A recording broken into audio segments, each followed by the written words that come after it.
since 1984 when I was a baby. I'm Dr. Lana Harder, and I co-direct the Pediatric Demyelinating Disorders program down with Dr. Greenberg at UT Southwestern in Children's. And I'm associate professor at UT Southwestern as well, also a board member on the TMA. We've been working in our program for about 10 years, so it's exciting to be here and to share some information with all of you about educational programming. So full disclosure, we're going to be talking a lot about individualized education plans, so IEPs, and 504 plans. So if you're not in the period of time in life or of your loved ones in terms of thinking of K-12 school, as well as, and we're going to touch also on a little bit of transition to college, then this might not be the best use of your time, because this really is focused on kind of that school age and as well as transition. So we're not at all offended if you get up and leave. So I just wanted to, I did just want to like point that out, because some people aren't sure, you know, what these plans and so forth are all about. This really does only apply for that school age and that transition. So with that.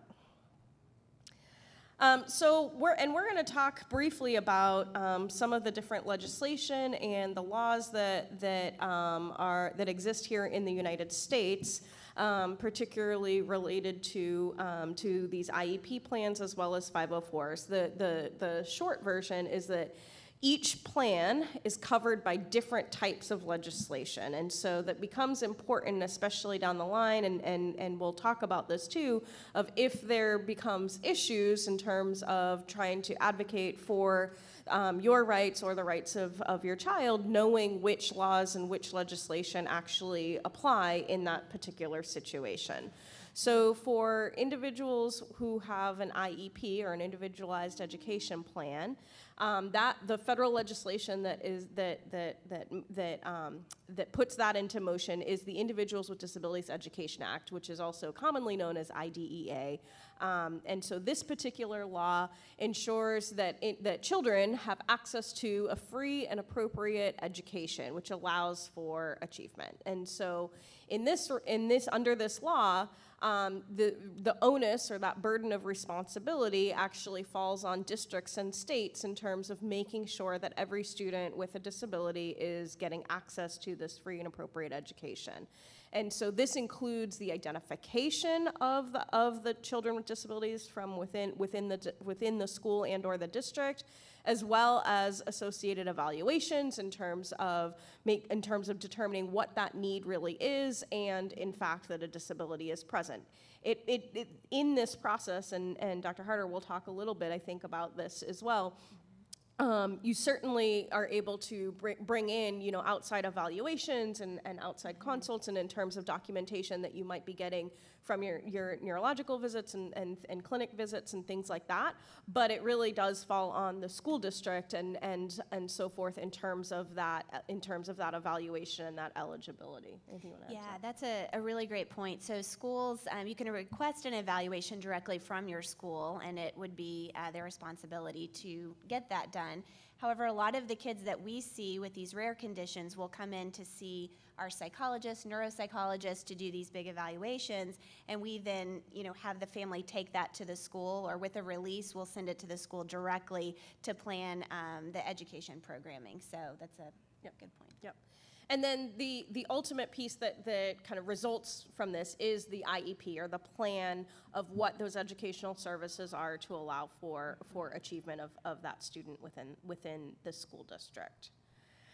So the other law is Section 504 of the Rehabilitation Act of 1973, and so this really dictates the fact that basically there can be no discrimination on the basis of disability in terms of accessing things, including education. So it's actually defined based on whether or not the program or the activity receives any type of federal funding, which in our country, all of our education districts and systems and so forth do receive federal funding.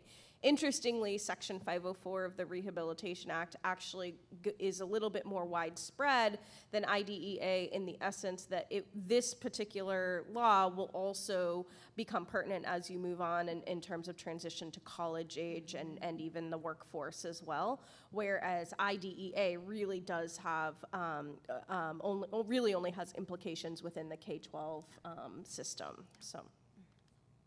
And I know that, and I'm not sure who's all is in this room here, but I do want to just point out that other countries oftentimes have similar legislations. One that really comes to mind is is from the United Nations, the CRPD, which is the Convention on the Rights of Persons with Disabilities. And that convention and that it was actually modeled off of our legislation. So a lot of the language in it is going to be very similar to what you see in the Americans with Disabilities Act and particularly the Rehabilitation Act. So again, I just think that's an important piece for our international attendees. So there's all sorts of common confusion and so forth around, okay, so what is an IEP versus a 504 plan? Which one is most appropriate for me or for my son or daughter? And as we talked about, there's first of all, there's kind of the two different laws that factor into this. But then the other really fundamental piece is whether or not there needs to be a modification to the curriculum in terms of how the individual might be interacting with material. And so what that means is that for individuals who are on an IEP plan, so in our green circle, we're really focused on what it is that the student is learning and how is it that what is being learned might be specialized, might be so you're actually looking at making modifications to the curriculum in order to level that playing field based on the child's disability. And whereas on the 504 side, you're really providing accommodations. So that's the difference of where you're not modifying the actual curriculum, you're not changing. Like maybe a more tangible example would be for a student with an IEP, you might actually be reducing the grade level of the type of work. So you might be taking really complex materials, say that were written at an 8th grade reading level, and meeting it where the child is at, say at a 4th grade reading level, based on whatever that documented disability is in place. Whereas with a 504 plan, you might provide a student with a word bank, or you might be providing the student with preferential seating within the classroom. And I think we're gonna get into a couple of those more tangible examples, but that's really the difference between a modification versus an accommodation. So that modification is really changing that curricular material. And if I could jump in, when we think about transition to college, and you hear this term otherwise qualified in the Section 504 of the law, it means that a student going to college, has to meet the same requirements as their non-disabled peers. They have to be capable of doing the work. So when we think about accommodation, we might give extra time to do an exam, but we're not going to change anything about that exam. They're going to take the same exam as everybody else, and their diploma is going to mean the same thing as everybody else. So that's also another tangible way to think about accommodating, again, as opposed to, as Dr. Forward-Pratt talked about, actually modifying that assignment, bringing it down a grade level if that's where the child is. Yep. And we can't do that in college. Yep. And the types of disabilities that are covered under an IEP versus a 504 are also different, again, dictated by federal legislation. So for students who are eligible under an IEP, there's a very specific set of disabilities that you can become, that make you eligible and so forth for that. Whereas with a 504, it's a little bit broader in terms of it being any disability. So they don't necessarily care about that specific diagnostic criteria. And so again, I think that becomes really really important in terms of this conversation. Both IEPs and 504s Parents are involved in the process in terms of consenting that their child be evaluated, in terms of being present at either the IEP or 504 meeting. I tend to advocate that the child should be present, even from as early on as you know, in my case, I was like in 3rd grade when I started going to my meetings.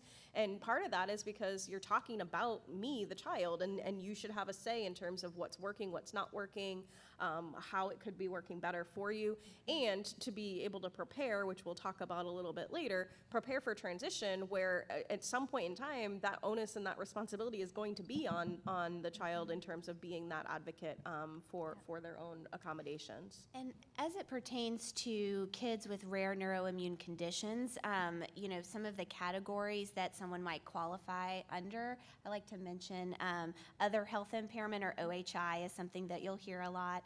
If a child also has, you know, say ADHD, a learning disability, autism, other things like that, there could be other categories that they qualify under. I'm not sure if we specifically cover that ahead, so I wanted to mention that. Yep.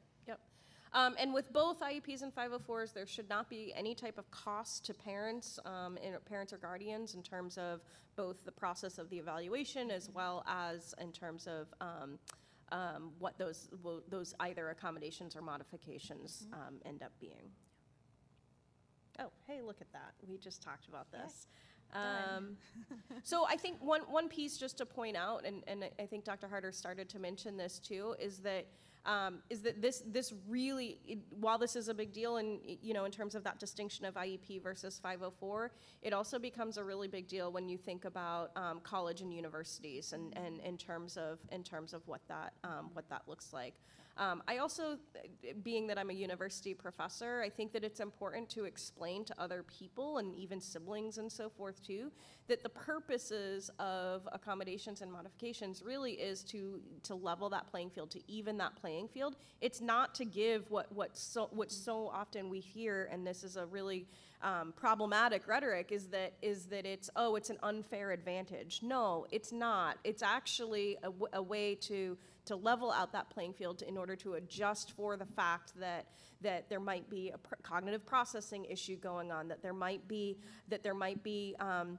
motor skills motor skill deficit where it might take longer simply to fill out the test, you know, the test assignment. It's certainly not to give this unfair advantage. And I think that we as parents, as advocates, as people living with these conditions, we just need to do the best that we can to educate others about that important distinction. So we've talked a little bit about kind of who's eligible in terms of both IEPs and 504s. We've talked about the different types of diagnostic criteria. Again, that broader definition of disability comes into play in terms of the 504. This is a really great resource at the bottom of the page, understood.org, and so I highly recommend just kind of checking that out at your leisure. Do you want to jump in on this one? Sure, yeah. So, you know, we often get the question, so what is in this individual education program, which is IEP for short? Again, this is associated with that IDEA and special education, right, as opposed to 504. So IEPs are very detailed. Sometimes they're this thick in terms of the length.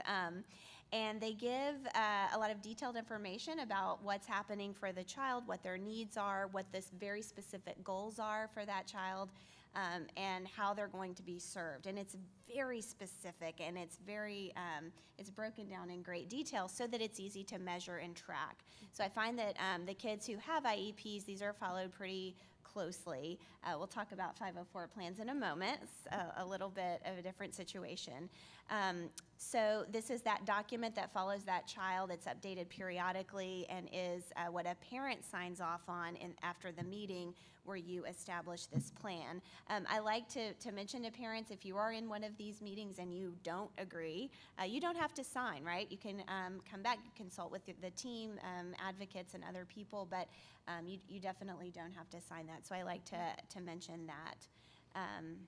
So that's Yep. the overview of IEP. And one thing that I'll add, and this pertains both to IEPs and 504s, especially with some individuals with the conditions that we see here, here at this conference, I tend to advocate that you should be writing this plan based on your worst day. And so what I mean by that is thinking about, you know, some of us have fluctuation in terms of one particular day we might have really bad nerve pain, or it might really just, you know, our vision might be worse on a particular day versus another because of those fatigue factors and these things that weigh in. And so we should be thinking about both of these plans about you on that worst possible day of what would be needed on that worst possible day in order for you to succeed. Just because it's in the plan doesn't mean that you're going to need that particular modification or accommodation every single day. But if it's not in the plan, you're not eligible to have that, if that makes sense. Yep, that's a great point. So in that IEP is something called an individualized transition plan. So this has to begin no later than age 16, and this is a way of planning for what comes after high school. I know that for special education services, these can actually go on after the graduation year, you know, when someone is, I think they can go up until 22. And so Until you turn 22. Okay.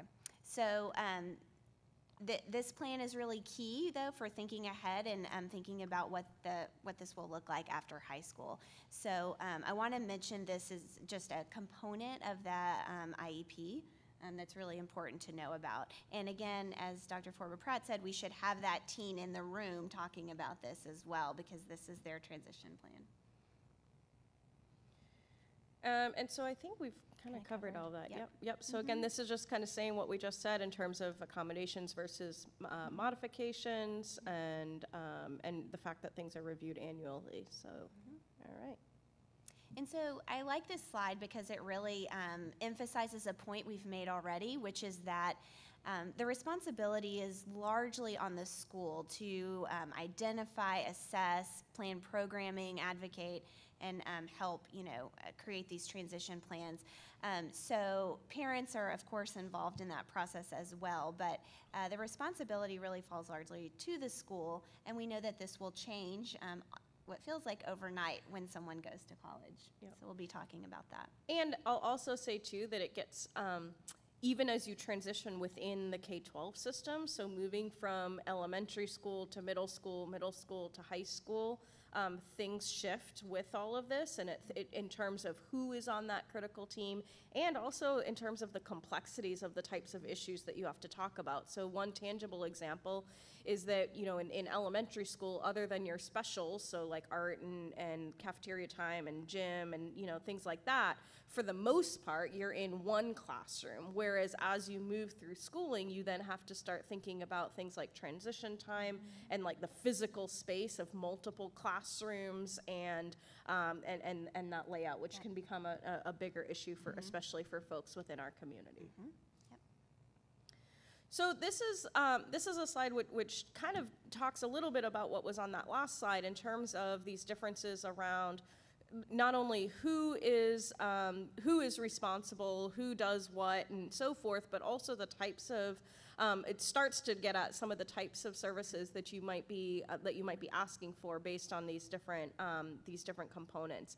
The part that I'm going to just highlight here for the sake of time is the last column, which we haven't talked as much about in terms of the 504 and ADA as it pertains to college. So one of the huge fundamental shifts from the first two columns here to that column on the right is that all of a sudden, quite literally like a light switch, the burden of responsibility now shifts to the student in terms of not only disclosing that they have a disability, but registering with disability services at your college or university. So there's not an automatic provision that you must, you know, get XYZ accommodation and so forth. Like you have to, the burden of responsibility falls on the student. It's not the case that parents can call up the college and university and navigate that because you're over age 18. And so the student becomes the driver in this particular case. And so that piece of college services not being automatic really becomes a big deal. As a college professor, I see a lot of freshmen who think, well, I'm just gonna see how that first semester goes. I don't think I need those accommodations. And I see it all the time. And they think that they're gonna, be able to handle it. And then lo and behold, as we get into around this time of like the first times of having exams, for example, and then they realize, oh, gee, I think I had those accommodations for a reason. And so, and some of it is having to let them spread their own wings and learn that lesson. But I do think that that's a really important piece. And I worked in the disabilities office at UT Austin as a graduate student, and my job was sitting with students and determining what their accommodations plan should be. This happened all the time, the panicked first-year student. Usually their parents would call us in about October. Sometimes it would be toward the end of the semester. Sometimes it would be when they were on academic probation. So I talk to our teens about this topic even early on and say, have it in place as a proactive step. You may never need it, and that's awesome, but at least it's there, because it's much harder and more time-consuming later, after the D's that you have on your transcript, to come back in and try to clean that up and get your accommodations set up when you're busy with classes and taking more exams. So I can't emphasize that point enough. Yep. And then the one other piece that I'll mention, which is the last bullet across here, which is like personal services. So in K-12, you are able to request certain provisions within both an IEP or a 504 as it relates to things like a personal attendant, an aide, a nurse, things like that might be needed based on whatever the medical needs and issues are that a person may have. This also includes transportation. Again, things change drastically when you get into the college and university side of things, where none of that is able to be requested from on the university side. That said, there are some colleges and universities that have built-in facilities that provide personal care attendant services, assistance with meals and showering, and also train individuals to start to hire their own PCAs and things like that. So University of Illinois is one of them. University of Florida is another one. Unfortunately, just recently, Edinburgh had a program for a number of years, and they just closed the doors and actually left the students stranded, which was a very terrible situation and made national news. And so there are few of these types of programs, but I did want to just point that out.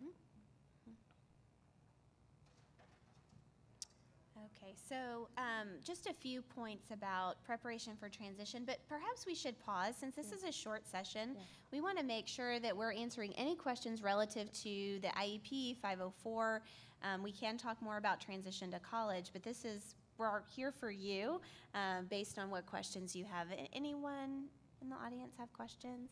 And we have someone with a microphone coming your way since we're recording. Okay, for IEP, does the state set any rules, or is it all federal regulated? It's a great question. I'll give some context. Okay. I've heard Maryland that they won't allow a child with just physical disability to have an IEP.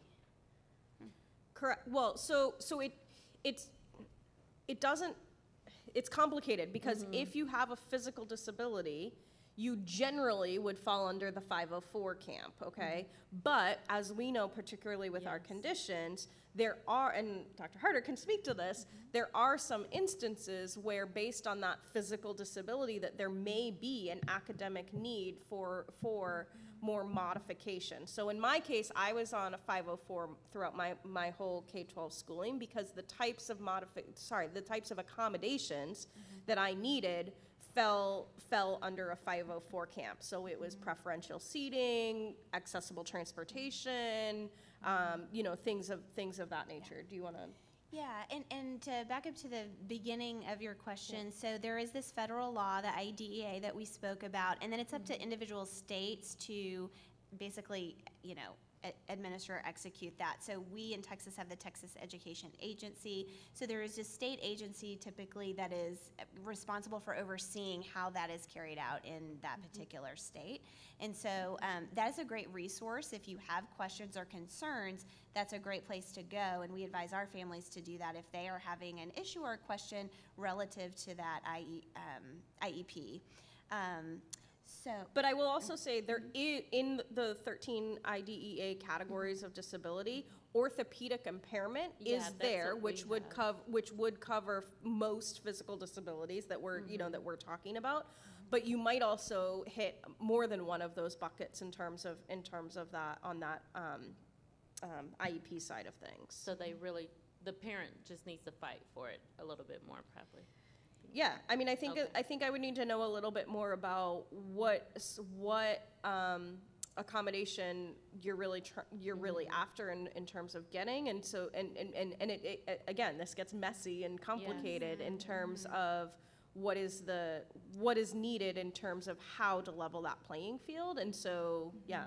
And I was just going to say, one of the other times I see someone move under an IEP, under that special education umbrella, is if they need therapies at school, adapted PE with a physical therapist or OT services or something along those lines. So that tends to, I've heard mixed things, but generally the idea is that would then fall under special education for therapy.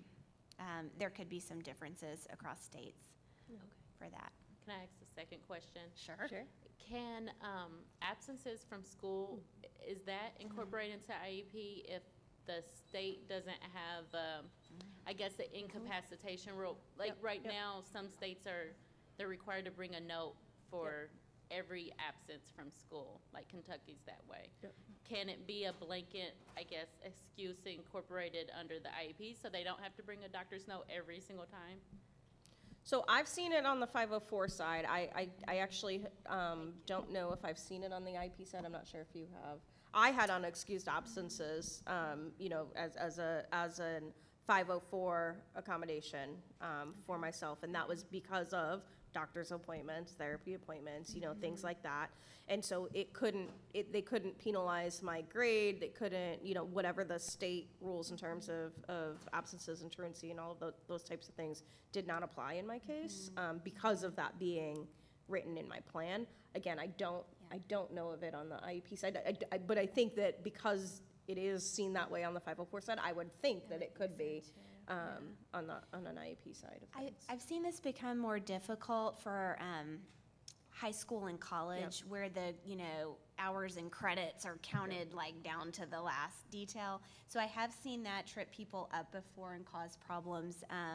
And definitely at the college level, if there is an absence policy that the student is not able to meet, you hope that a professor is understanding, but at a certain point, that policy may stand, and then there's all kinds of other things that stem from that. Other questions? Yes. I think you kind of touched on this, but I just want to clarify. So if a student is on a 504 plan, because they're able to do the academics, but then they eventually need to add occupational therapy services, would that need to then move to an IEP, or can that be added to the 504? So I think this is going to really vary state to state. So this is where, again, things get a little bit dicey and confusing. So I was able to receive adapted PE, PT, and OT evaluations a lot of times, like after I had a surgery, and so where my OT needs potentially were changing. And we were, in the state of Massachusetts, we were able to do all of that under a 504. However, as Dr. Harder was saying, I have seen states where when you start adding in all these other service providers, that they're set up more for that to be falling under IEP. And part of this comes from how many and what those dollars and how that gets funneled, like being totally honest with you. So I think like really it's a little bit of a trickier question to give you like a blanket answer on. I think the terrible answer is it depends. It's true. And, if someone did need to move over to an IEP, to special education to add that therapy, it's important to remember that doesn't mean that they're going to start modifying their curriculum or doing a bunch of other things. So keeping basically the same academic expectations of the child, but giving them that OT for a period, and maybe they move back to 504. But again, I do think it does vary by, state to state, maybe even sometimes district to district. Sorry, we don't have a more simple answer.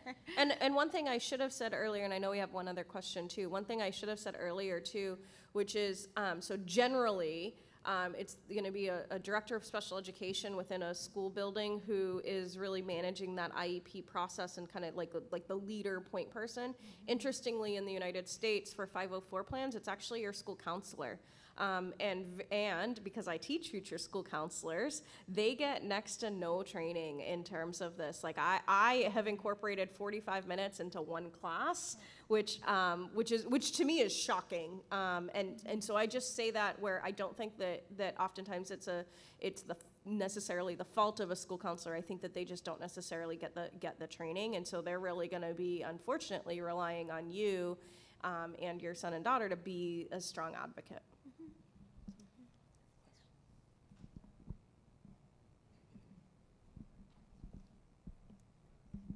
Kind of off of what you've just mentioned, my question was, as kids get older, do you see struggles with the 504 plan versus an IEP in terms of the school actually following the accommodations and making sure that all teachers are aware and working with the student versus, say, it's a little bit more regulated with an IEP? So I would say that there's challenges on both. It's a great question. I would say that I really see challenges on both sides of the spectrum. I don't think that one is better than another. I don't think that one gives you the competitive edge over another by any stretch of the imagination. I've seen equal amounts of, unfortunately, lawsuits and things of that nature. I actually sued my school district for discrimination on the basis of disability, and this was in Massachusetts, and a large part of it was they weren't meeting the terms that were in my 504 plan, as well as physical inaccessibility, as well as attitudinal barriers and things like that. I think that my case is also an exception in that I don't think that's the norm, and like I'm trying not to scare you all that you all are going to have to become lawyers here and legal experts. So I think to your question, I really don't think that one has better protections from another. I think that the mechanism in terms of if there is an issue and so forth, that's where it just becomes a little bit different if you have to go down that channel of filing a complaint. So in our country, again, here in the U.S., one of the main starting points is filing with the Office on Civil Rights. So OCR is the branch within our government that would be kind of on the forefront that would then help to sift through, okay, where would this type of grievance fall? I'm glad you said that. So the Office on Civil Rights for 504 concern, and then we mentioned earlier your state agency if it pertains to a special ed plan. And to answer your question, my experience, I find that the IEPs, as we said before, they're very detailed, very structured. There's regular meetings, there's regular updates.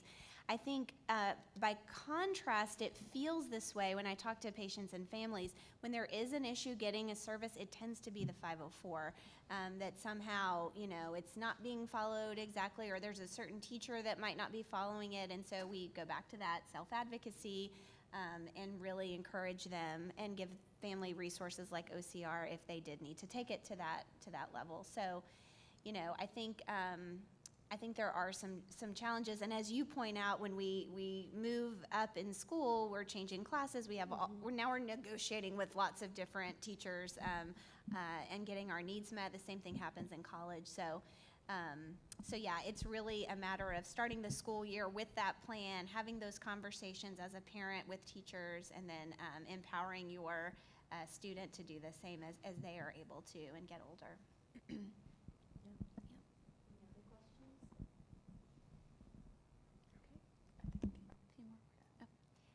How are we on? Oh, yes. I don't know how we're doing on time. Does anybody know? Oh, yeah.